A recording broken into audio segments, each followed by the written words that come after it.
started, like most catastrophes, on a Monday. Not the kind of Monday that creeps up with groggy eyes and cold coffee, but the kind that tears the seams off your sanity before you even step out the door. In the middle of Palo Alto's gleaming tech bubble, as the sun cut through layers of low fog, Sofia Hernandez sat in silence on the Caltrain, her earbuds in, but no music playing, just noise. Slack pings echoed in her mind. Her manager's voice still rang in her ears from the 10 p.m. pivot meeting the night before. 3 projects, 4 deadlines, and 0 clarity. She had slept barely 2 hours. Outside the train window, the world looked calm. Inside, her chest felt like it was being crushed under 1,000 expectations. Sofia was 29, a rising UX designer in a Silicon Valley startup, known more for its ping-pong tables than its people skills. The company, like many others in its league, was chaotic brilliance wrapped in burnout culture. Deadlines weren't suggestions, they were moving targets.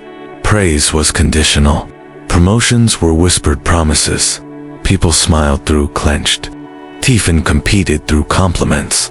And, amid it all, Sofia had begun to forget who she was. She was drowning in, nobody noticed. Or worse, they did, and didn't care. That morning, in a state somewhere between despair and numbness, she scrolled through her podcast library looking for anything that could pull her out of her spiral. She found a title she'd never clicked before, The Daily Stoic, Stillness in the Storm. She hesitated. Something about the words felt foreign. Stillness. In this mess. In this workplace. But she pressed play anyway. A calm voice began to speak. It wasn't soothing. It was surgical. Each sentence cut through her panic like a scalpel. Ryan Holiday was quoting Marcus Aurelius, a Roman emperor who had lived centuries ago but somehow understood exactly what Sofia was going through. You don't control the chaos. You only control your response. The words dropped like thunder in her soul. That was the moment everything changed. Not externally. The chaos continued. The Slack messages still multiplied. Her manager still pivoted on a whim, but something inside Sofia shifted for the first time in months. She felt ... still. Not because anything got easier, but because she saw a path forward that wasn't paved in anxiety and reactivity. During her lunch break that day, instead of doom scrolling, she walked into a bookstore in downtown San Francisco and picked up a small, worn copy of Meditations by Marcus Aurelius. She didn't know why, only that her hands wouldn't let her put it back. That night, she opened to a random page and read, "Waste no more time arguing what a good man should be. Be one." She started crying. She hadn't cried in weeks. Not because she hadn't felt pain, but because the noise had never stopped long enough to let her feel anything at all. She began a new ritual the next morning. Before checking her phone, before even brushing her teeth, she wrote in a notebook, "What do I control today?" Some mornings the answer was simple: her breath, her attitude, whether she reacted or responded. And slowly, that tiny ritual began to rewire the way she saw the office, her colleagues, and herself. But this is just the beginning. You see, this isn't a story about philosophy, it's a story about power. The kind no job title or paycheck can give you. The kind that lets you walk into a meeting full of chaos and choose calm. The kind that turns betrayal into clarity, failure into fuel, and anxiety into action. Sofia didn't become unshakable overnight, but she started that day. And by the end of this story, you'll see exactly how she transformed a toxic workplace into her training ground, and chaos into her greatest teacher. Stick around. You're not going to want to miss what happens next. And hi, if this already hits something inside you, do me a favor. Subscribe to the channel so we can keep building stories like this together. Your support is the reason we get to keep going. More videos, more tools, more stories that speak to you. Now, before we dive deeper, let's get you involved. Question of the day: Which of these Stoic truths would be hardest for you to practice in the modern workplace? A. You don't control other people's actions. B.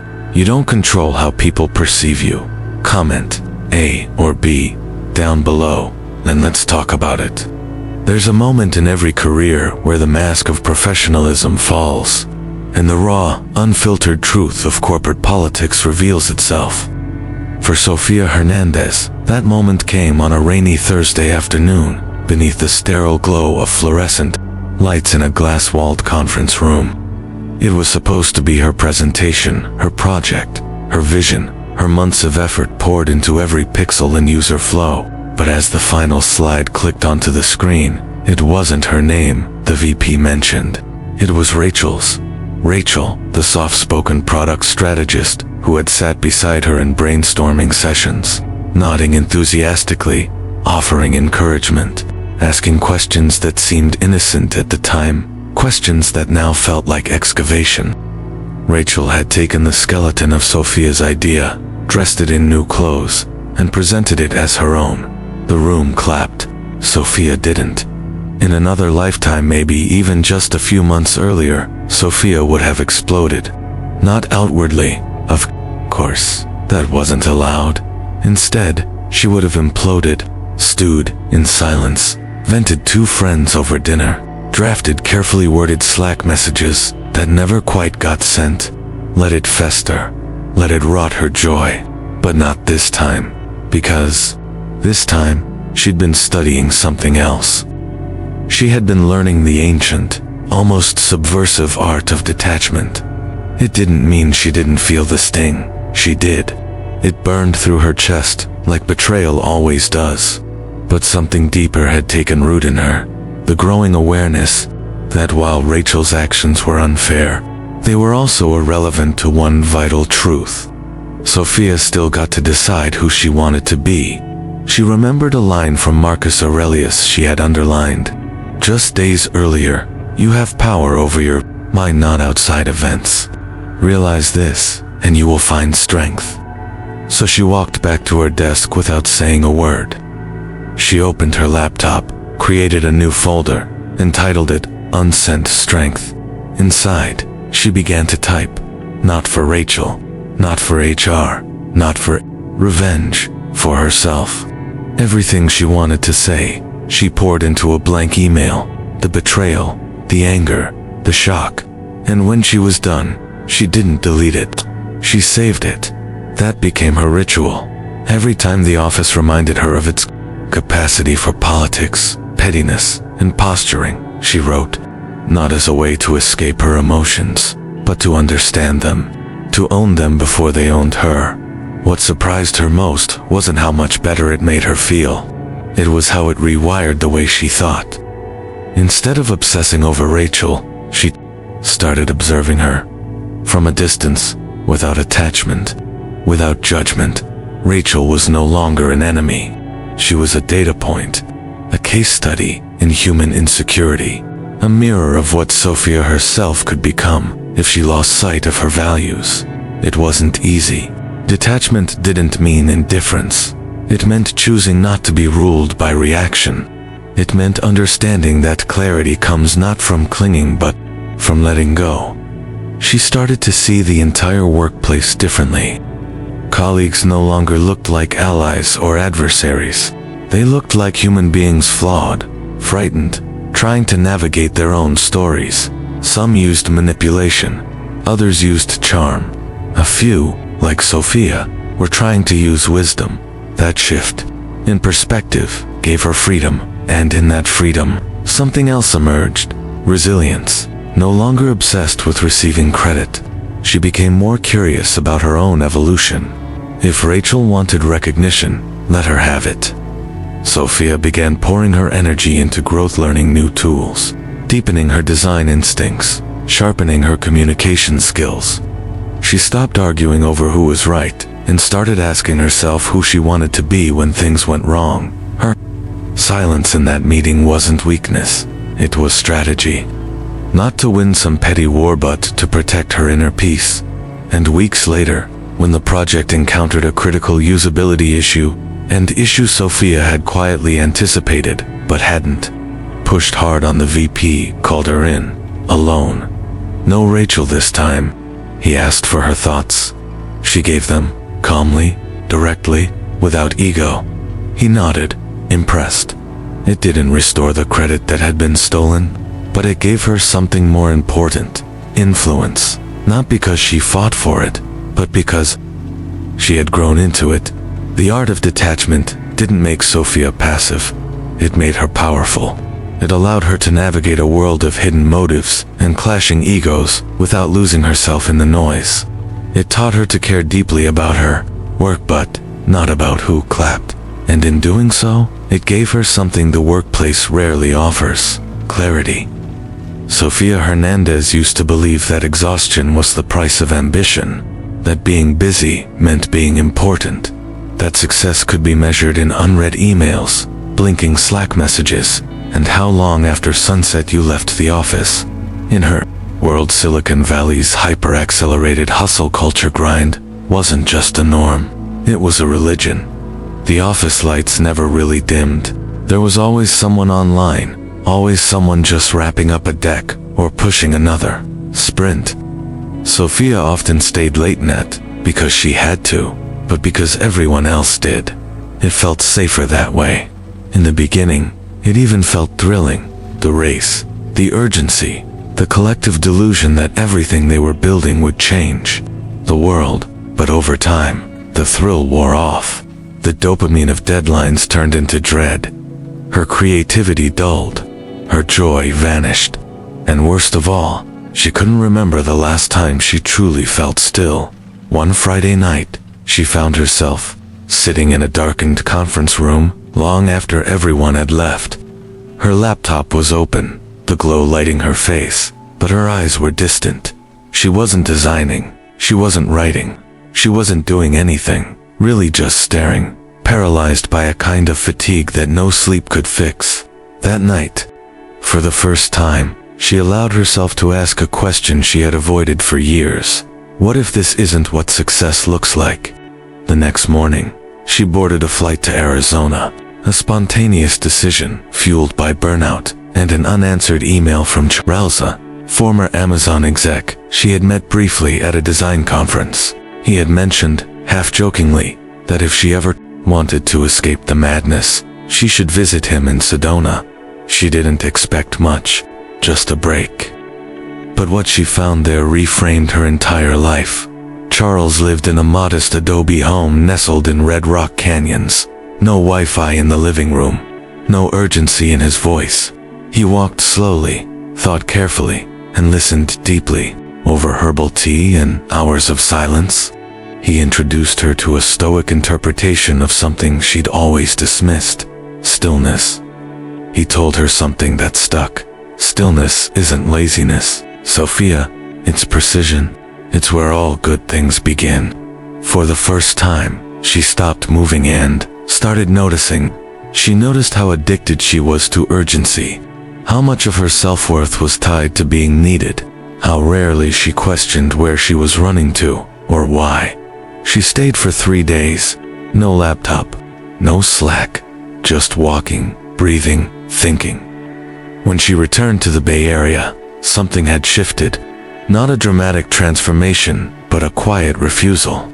A refusal to keep burning her life for someone else's vision of success. She began with small rebellions. She deleted Slack from her phone. She started clocking out on time. She took walks during lunch, leaving her headphones behind. She established what she called her Digital Saba every Saturday. No screens, no emails, no notifications. At first it felt radical, even guilty, as if she were betraying her career. But slowly, her guilt gave way to clarity.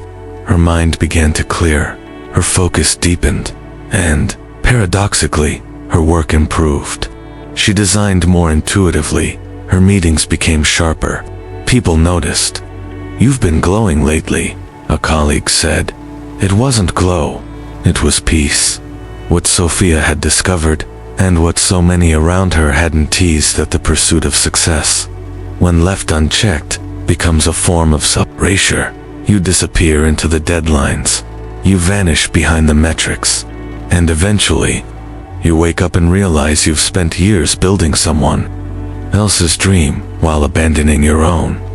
But Stoicism offered her a different lens, one that said success isn't external, it's internal. It's not how much noise you make, but how centered you remain while the world spins. It's not what you achieve in the eyes of others, but how aligned you feel when you look in the mirror. Sofia stopped chasing hustle as a badge of honor. She started honoring the silence. She found more power in saying no than in always being available. And slowly, without forcing anything, she began to define success on her own terms. It no longer looked like promotions, applause, or perfect portfolios. It looked like waking up rested. It looked like creating without fear. It looked like being present in her work, in her relationships, in herself. And while others continued to race toward an ever-moving finish line, Sofia walked her path calm, clear, and free. It happened on a Tuesday morning, a day that began like any other, but ended as a turning point in Sofia Hernandez's journey. The team was presenting strategy updates on a Zoom call attended by the executive board. Sofia had spent days preparing her segment, crafting a vision for user engagement that she believed could reshape their product's trajectory. Her slides were sharp, her reasoning clear, her delivery poised. But before she could finish, her team lead interrupted, blunt, dismissive, public. He challenged her framework mid-sentence, his tone laced with condescension, as if she were a junior designer fumbling through her first review. There was no warning, no private conversation beforehand, just a thinly veiled rebuke in front of 20 virtual attendees. Sofia froze, her cheeks flushed with heat, her stomach dropped. For a split second, she wanted to disappear. The call moved on without her. In the moments that followed, she questioned everything: her credibility, her instincts, even her worth. But beneath the shame and shock, something steadier stirred. Something she had been quietly building for months, resilience forged by practice, by Stoicism. She remembered a passage from Epictetus. She had once written in the margin of her notebook, "When something happens, the only thing in your power is your response." Her response didn't come immediately. That night, as she sat in her apartment with the lights dimmed and the city murmuring outside her window, she didn't rant or sulk. She opened her journal and wrote the scene as it happened, every word, every feeling, every moment of pain. Then she rewrote it, but this time, she rewrote it as the woman she was becoming, not the one who had been hurt, but the one who had learned. In this version, she responded with calm clarity. She asked questions. She kept her ground. She didn't flinch. It wasn't about rewriting the past. It was rehearsal. A mental training ground. She called it her reflection after conflict ritual, and it became one of the most powerful tools in her growth. Still, she knew reflection alone wouldn't be enough. The next morning, instead of shrinking back or playing it safe, she made a decision that would terrify most people. She enrolled in a public speaking course, in Boston, in person, 3 nights a week, not because she had aspirations to be on TED, but because that moment of silence on the Zoom call had revealed something she could no longer ignore. She had a voice, but fear was still choosing when and how it got used. Week after week, she showed up. Her hands trembled, her voice cracked, but she kept standing up. She spoke about design, about leadership, about failure, about starting over, and gradually, she found her rhythm. What had once felt like humiliation became a doorway, a challenge, the obstacle that forced her to evolve, to confront the part of herself that still needed validation, to strip away the layers of perfectionism that had protected her from being really seen for too long. Back at work, people began to notice a shift. Sofia wasn't louder. She was quieter, but more anchored. She didn't dominate meetings. She asked better questions. When conflicts arose, she didn't shrink or explode. She listened. She responded. She redirected. The sting from that team lead's public correction. It didn't vanish, but it no longer defined her. She began to see conflict, not as proof of her inadequacy, but as feedback. Not all of it was fair, not all of it was kind, but all of it could be fuel. She started inviting pushback. She welcomed disagreement, because now she trusted herself to stand in it without losing her balance. Sofia's growth wasn't sudden, it wasn't dramatic, but it was real, deep, unmistakable.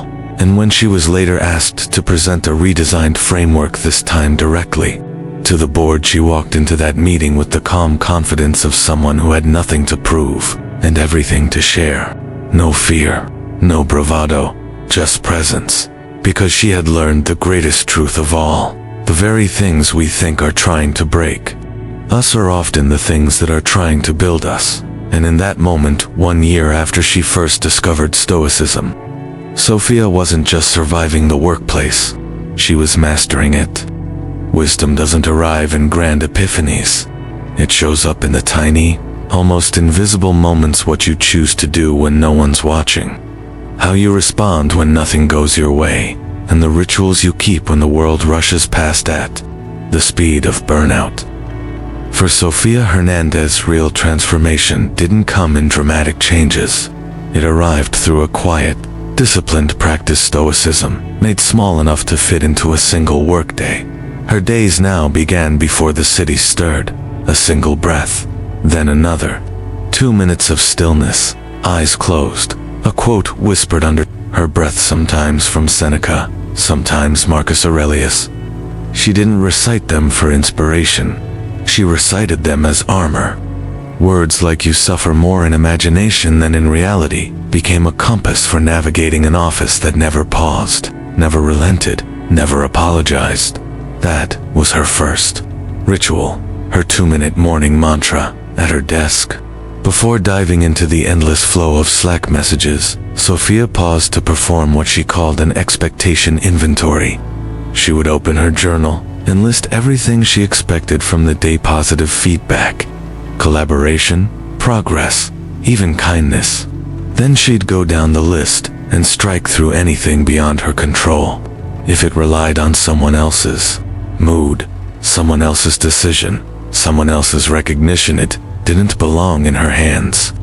What remained were the only things worth her energy, her preparation, her tone, her effort, her values. She learned that resentment is often born from expectations we should have never held. Letting go of them didn't mean giving up. It meant returning power to herself. It wasn't easy, especially in a workplace like hers, where success was often noisy and short-lived, where metrics defined your value and every stand-up meeting was a silent competition for visibility. But Sofia had discovered a deeper kind of strength, one that didn't need applause to be real. Still, she wasn't interested in walking this path alone. One afternoon, over coffee, she shared her Stoic routines with 2 colleagues, David, product manager, and Priya, a front-end engineer.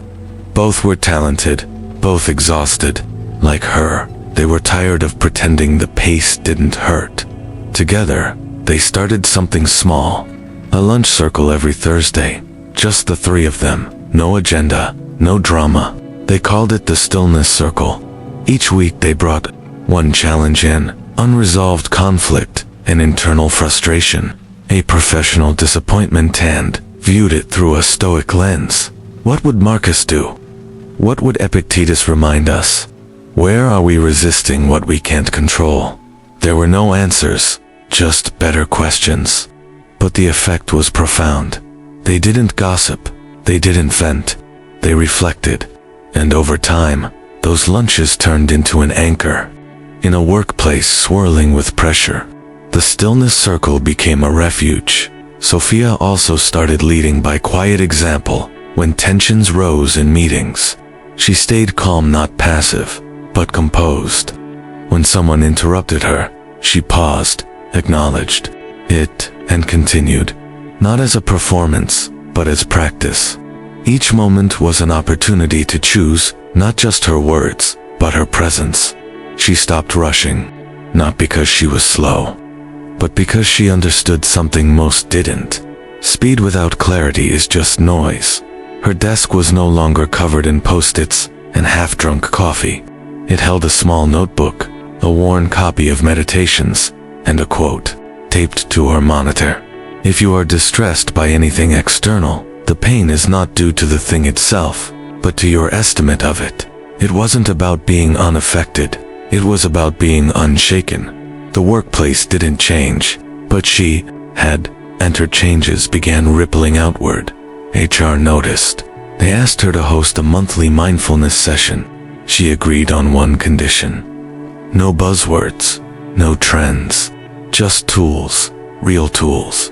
The first session was quiet. The second was fuller. By the third, a director showed up. People weren't drawn to the philosophy. They were drawn to the presence. Because, in a world that rewards volume, there's something magnetic about someone who doesn't need to raise their voice to be heard. Sofia never claimed to be a teacher. She simply lived her practice minute by minute, meeting by meeting, conflict by conflict. Micro-stoicism, not in theory, but in action. And that, she realized, was the essence of wisdom. Not what you say, not what you know, but how you show up when it matters most. By the time Sofia Hernandez was promoted to senior UX lead, no one was surprised, maybe her. The recognition came with applause, kind emails, and an announcement on the company's internal site. But what moved her most wasn't the title, the praise, or even the raise. It was a single moment, late one evening, when she sat alone in the office after everyone else had gone home. The room was quiet, her computer was shut down, and for the first time in a long time, she realized something. She wasn't exhausted, not physically, not mentally, and certainly not emotionally. There was no race to run, no image to maintain, just a deep, steady sense of alignment. That was the moment she knew not that she had succeeded, but that she had changed. Her transformation hadn't been loud. It wasn't a story of domination, of outworking everyone else, or conquering the system. It was the quieter, harder journey of mastering the one thing that mattered most. Herself. Sofia had built what the Stoics called an inner empire, not of titles, wealth, or influence, but of strength, presence, and unshakable clarity. Her worth no longer rose and fell with praise. Her peace no longer hinged on approval. The chaos hadn't vanished. It never does. The meetings still ran late. Colleagues still competed. Projects still failed. But she moved through it all differently. Not detached, but untouchable. She no longer fought for recognition. She created value. She no longer flinched at criticism. She absorbed it, sifted it, and used it if it held truth. She didn't need to win arguments because she had nothing to prove. Her strength was quiet, rooted, and powerful in ways ambition alone could never provide. You could feel it when she entered a room. Her presence didn't demand attention, but it carried weight. When others panicked, she steadied. When tensions rose, she slowed the moment down with her tone. People began turning to her not just for design direction, but for decisions, for grounding, for guidance. You can't fake that kind of leadership. It's earned, not through charisma or credentials, but through the daily decision to live with integrity, to choose calm when it's easier to lash out, to keep purpose when the world pulls you in 1,000 directions, to say no without apology, to say yes without fear. Sofia's transformation didn't come from escaping the workplace but from facing it with a new lens. She had realized what many never do, that the external world will always be uncertain, but your response doesn't have to be. That life doesn't ask you to be fearless. It asks you to be anchored, and perhaps most importantly, that leadership isn't a role, it's a way of being. She began mentoring others, not because she wanted to build a following, but because something inside her compelled it. She started sharing what she had learned, the journaling, the rituals, the silence, the reframing of conflict. the decision to slow down when the world sped up, and people listened. Not because her words were perfect, but because her life reflected them. She didn't pretend to have all the answers. She still had difficult days, but she had built something stronger than control. She had built conviction, a way of being that didn't shift with the tides of performance metrics or quarterly reviews, a way of living that held firm when the pressure hit hardest. One morning, as she pinned a fresh quote to her monitor, a phrase from Marcus Aurelius, she'd come back to, again and again. She smiled to herself. You have power over your mind, not outside events. Realize this, and you will find strength. She had built a career, yes, but more than that, she had built a life. One rooted in the kind of peace that doesn't need perfect conditions, the kind of peace that moves with you, wherever you go. This isn't a story about Stoicism as a philosophy. It's a story about what happens when you live it. And maybe it's also your invitation, because the chaos isn't going anywhere, but your calm, that can be yours to keep. Sofia Hernandez's story is not a tale of overnight success or external triumph. It is the story of quiet evolution, of what it means to reclaim agency in a world that constantly tries to steal it. Over the course of a single year, we witnessed her transformation, not from an average employee to an executive, but from a reactive soul to a grounded human being who could walk through chaos without absorbing it. Her journey reminds us that in the middle of workplace storms, office politics, pressure, and performance culture, there is another path. One that doesn't ask us to compete harder, shout louder, or move faster. One that invites us instead to become still, intentional, and unshakable. When we first met Sofia, she was adrift in the heart of Silicon Valley, a place celebrated for innovation, but often deafening in its expectations. She was drowning in deadlines, shifting goals, and the silent warfare of open office politics. She had the skills, she had the drive, but she lacked a center. The noise around her echoed the noise within. Then came a moment, small, almost invisible, a podcast, a sentence. You don't control the chaos. You only control your response. That single idea cracked open a door. She walked through it, not with certainty, but with curiosity. And what she discovered was a new kind of strength, one rooted not in power over others, but power over herself. She learned detachment not as apathy, but as protection. She learned how to observe without absorbing. She began writing what she felt instead of unleashing it. Her strength became measured in how little she needed to react. She stopped seeking validation and started seeking clarity.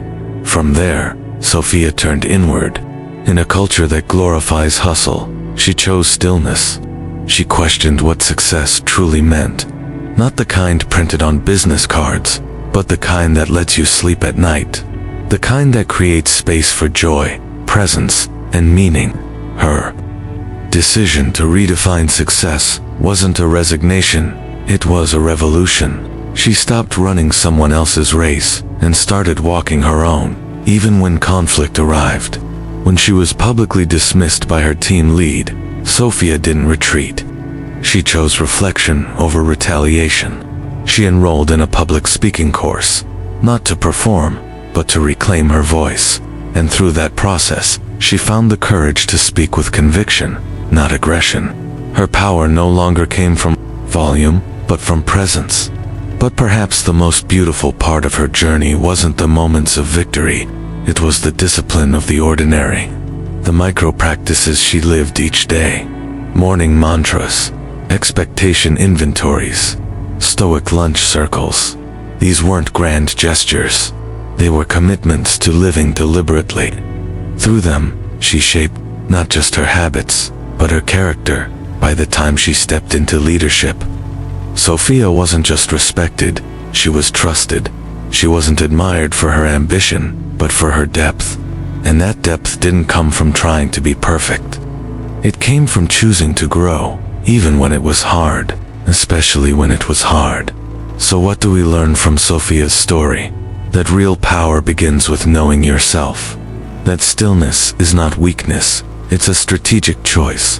That we're not responsible for the chaos around us, but we are entirely responsible for the peace within us. That transformation isn't a destination. It's a decision we make again and again. You don't need to live in Silicon Valley to feel the pressure. You don't need to work in tech to understand the weight of expectations. Every one of us is navigating something: overwhelm, conflict, uncertainty, fear. But if Sofia's story proves anything, it's this: you don't need to escape the storm.